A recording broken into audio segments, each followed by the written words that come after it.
What's good, YouTube? In today's video, we're going to be figuring out what's worse, beer, alcohol, or weed. Let me know your early predictions down in the comments. Comment it right now. Hit the like button, hit the sub button while you're down there. You might as well. But let's get right into it. 2 billion people Let's drink see what's worse. alcohol I think regularly, and alcohol is billions worse. use cannabis products. And these two substances are often compared to each other as if they're doing the same thing inside your body. People will sometimes debate which one is better and which one is worse. But the reality is, although they share a few similarities, alcohol and THC affect your physiology in very different ways. So today, with the help of the bodies in the lab, we're going to compare alcohol and THC head to head. We'll break down how each one gets absorbed, what they do to your brain and other organs, why one can cause blackouts while the other gives the munchies. And yes, we'll also get into the negative effects of each, including addiction and even cancer risk. It's going to be a mind-altering one. So let's jump into this anatomical and physiological awesomeness.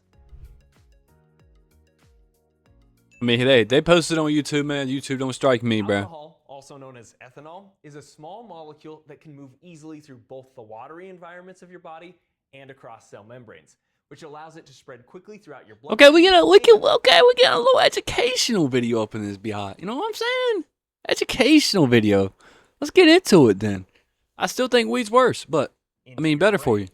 THC, short for tetrahydrocannabinol, is highly fat soluble, which means it tends to accumulate in fatty tissues, including the brain, and sticks around much longer.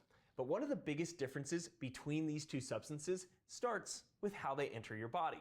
When you drink alcohol, it travels down the esophagus and into the stomach, where about 10 to 20% of that alcohol is absorbed directly through the stomach lining, as you can see here. The rest moves if you got to the phobias, small intestine, where warning most of the early. absorption occurs. If your stomach is empty, your blood alcohol levels can peak in about 30 to 60 minutes. If you've eaten, especially fats or proteins, that process slows down and can take closer to 1 to 3 hours. THC works differently because it depends on how you bring it into the body. One of the main reasons for this is that in the liver, THC is converted into a compound called 11-hydroxy-THC, which actually is more potent and contributes to those longer lasting effects. Whereas if you inhale it, it doesn't go directly to your liver.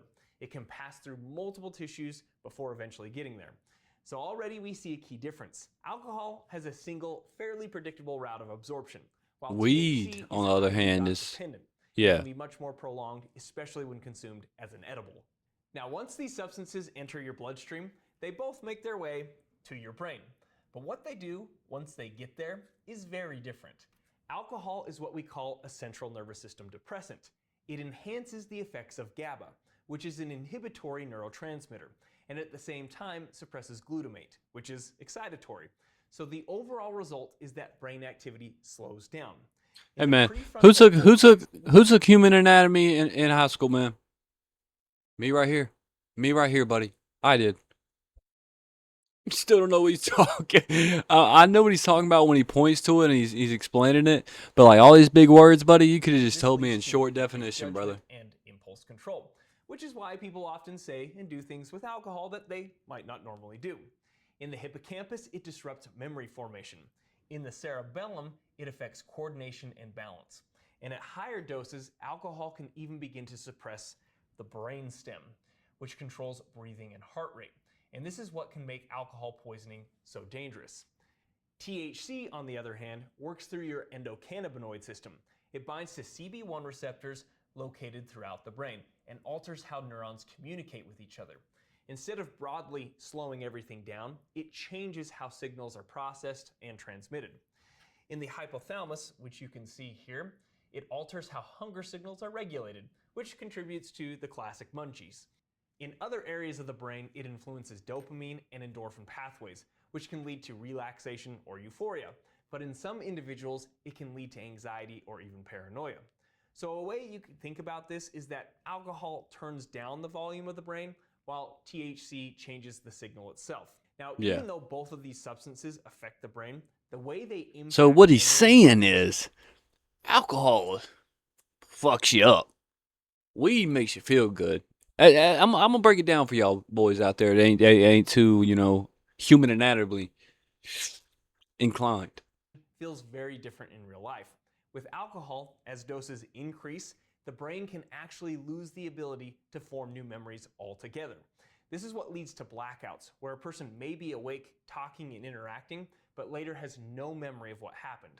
THC doesn't shut memory formation down in the same way, but it does alter or interfere with how information is processed and organized. This can make it harder to focus, follow conversations, or keep track of what you were All right, thinking buddy. about. Who gets high and does this? This person does not smoke that gas. People that smoke gas are just chilling. So people often describe things like losing their train of thought, forgetting what they were about to say, or feeling mentally foggy. So the key distinction here is that alcohol can suppress memory formation, while THC tends to distort cognitive processing. Now, if we zoom out from the brain and look at the rest of the body, both of these substances affect your cardiovascular system, but not in the exact same way. Alcohol causes your blood vessels to dilate, which can temporarily lower your blood pressure. In response, your body may increase your heart rate slightly to help maintain circulation. THC also causes vasodilation, but it tends to produce a more noticeable and consistent increase in heart rate, which is why some people become very aware of their heartbeat shortly after using it. Yeah. And this helps explain one of the most don't lie. recognizable effects. Who has smoked the devil's lettuce and their heart starts racing out of their chest? Who has done that? THC. Let me know. Red eyes. When the small blood vessels in your eyes dilate, more blood flows through them, giving that classic red appearance. Now, technically, alcohol can also cause some dilation of But the blood thing is, vessels with in the eyes, it only happens to some people. Like, some people have it, but some people don't. Like, my eyes never get but red. it's usually much less noticeable. THC has a more direct effect on receptors in the eye, which makes that redness much more pronounced and consistent. Then there's dry mouth. That's largely an effect of THC. Your salivary glands, one of which you can see on this sagittal head dissection, contain cannabinoid receptors. And when THC binds to them, it reduces saliva production. So that dry mouth feeling isn't just dehydration, it's your salivary glands actually producing less saliva. And that naturally leads us into appetite. As we already mentioned, THC has a direct effect on how your brain regulates hunger. It makes you hungry as hell. It doesn't make me hungry. Hunger. That's another thing I'll say about THC. It seems like some of the things are like completely person by person. Like probably same with alcohol, but completely person by person. Because like some people say they get munchies and like I gotta eat everything. Like that happens sometimes. But like every time I do it, I'm not sitting there like, oh, I gotta go get something. I gotta go get something. I gotta go get something. You know what I'm saying? I feel like it's very like, and some people say it makes them get tired, sleepy. Like I feel more awake. I have ADHD. It slows my brain down so I can actually think. And it alters normal satiety signaling, essentially making food seem more rewarding and harder to resist. That's why people often experience the classic munchies, where they feel hungry even if they've recently eaten. Alcohol can increase appetite, but the mechanism is different. Instead of directly driving hunger signals, alcohol tends to lower inhibitions. So people may eat more, not necessarily because they're physiologically hungry, but because they care less about how much they're eating or what they're eating. So while both substances can lead to increased food intake, THC is more likely to drive a true increase in Yeah, I would agree with that. Alcohol is more like, meh, I guess I'll eat this. And with all this talk about certain substances altering brain physiology, let's talk about some other substances that can help the brain perform at its best. Now, it's not really a secret that creatine can improve exercise performance, but more and more research is showing that higher doses of creatine can help improve. This is an ad. Impulse balance comes in. This is an ad. I know it.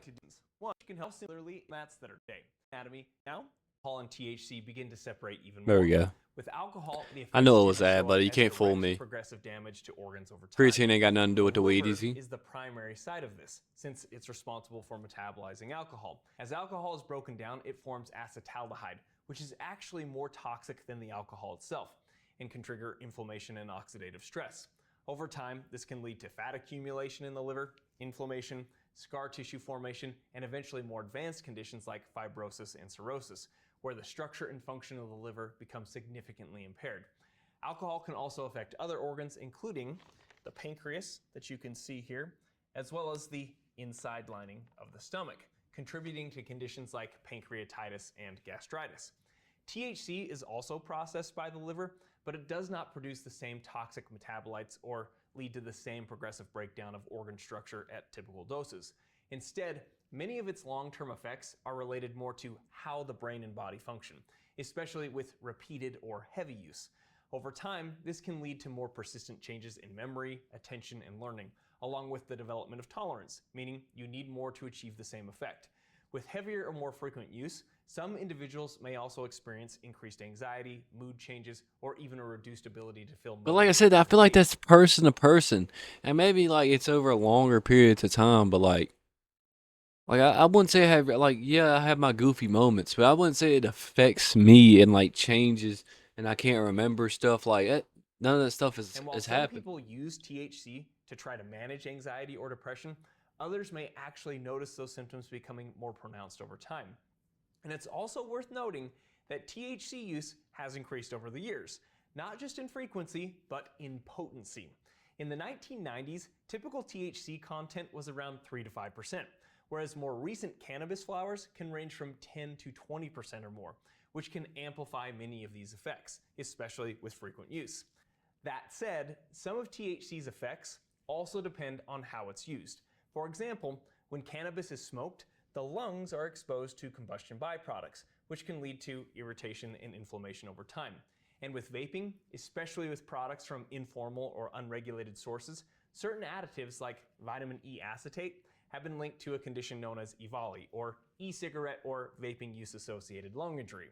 So while both substances can have long-term effects on I gotta the body, quit vaping. alcohol is more strongly associated with Gotta direct quit progressive vaping, man. damage to organ structure, whereas THC's effects tend to be more functional or dependent on the route of use. Another important difference between these two substances is their relationship to cancer risk. Alcohol is classified as a carcinogen. It has been linked to an increased risk of several types of cancer. Liver cancer is obviously going to be one of the most well-known, but it is also linked to cancers of the mouth, esophagus, breast, and colon. One of the main reasons for this is the production of acetaldehyde. It's like during cancer's alcohol linked to almost metabolism, everything, which can man. damage It's just DNA like, and what can contribute to we cancer results. drink? What Chronic can we do? inflammation and oxidative stress also play a role, and organizations like the World Health Organization emphasize that there is no completely risk-free level of alcohol consumption when it comes to long-term health, and that even moderate intake can contribute to cancer risk over time. THC and cannabis are more complex. When cannabis is smoked, it does expose the lungs again to those combustion byproducts, which can irritate the respiratory system. However, the link between cannabis use and cancer, especially compared to substances like tobacco, is less clear and not as strongly established. When it comes to THC itself, particularly in non-smoked forms like edibles, there is currently no strong evidence showing that it directly causes cancer at typical levels of use. Some compounds in cannabis are even being studied for potential anti-cancer properties in lab settings, but that's very different from saying cannabis prevents cancer in real-world use. I mean, you can't say So the everything key just takeaway prevents here is that cancer. alcohol has a well-established Might have to and get some dose-dependent 80s. relationship with cancer risk, whereas THC's relationship to cancer is less clear and depends more on how it's used. Another important difference between these two substances is their potential for tolerance, dependence, and addiction. With alcohol, repeated use can lead to tolerance, meaning a person needs to consume more to achieve the same effect. Over time, this can progress to physical dependence, where the body begins to rely on alcohol to function normally. And this is where alcohol becomes particularly dangerous, because withdrawal can be sad, severe bro. and even life-threatening, with symptoms ranging from tremors and anxiety all the way up to seizures in more extreme cases. THC can also lead to tolerance and dependence, but the pattern tends to be different. With repeated use, the brain can become less responsive to its effects, which can lead people to use higher amounts over time. Some individuals may also develop what's known as cannabis use disorder, where use becomes more habitual or difficult to control. When people stop using THC after regular use, they can experience withdrawal symptoms such as irritability, sleep disturbances, reduced appetite, and mood changes. And although those symptoms are real, they are typically less severe and not considered medically dangerous in the same way that alcohol withdrawal can be. So when you compare alcohol and THC, it's not as THC has simple as gotta be asking better. which one is better or which one is worse. THC is They're doing better. fundamentally different things inside your body. Again, alcohol slows brain activity and over time is more likely to cause direct progressive damage to the organs, especially the liver, and has a clear relationship with cancer risk. THC, on the other hand, changes how signals are processed in the brain and tends to have effects that are more functional rather than structural.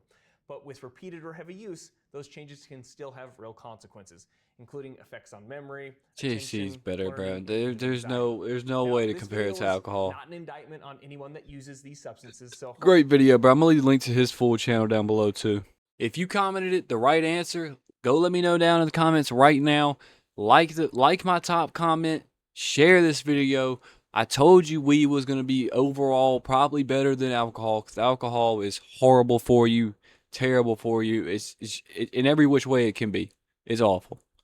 But realistically, you shouldn't be doing both just to stay as cancer free as possible. But it's been your boy Nick. Until the next video, I'm out, man. Peace.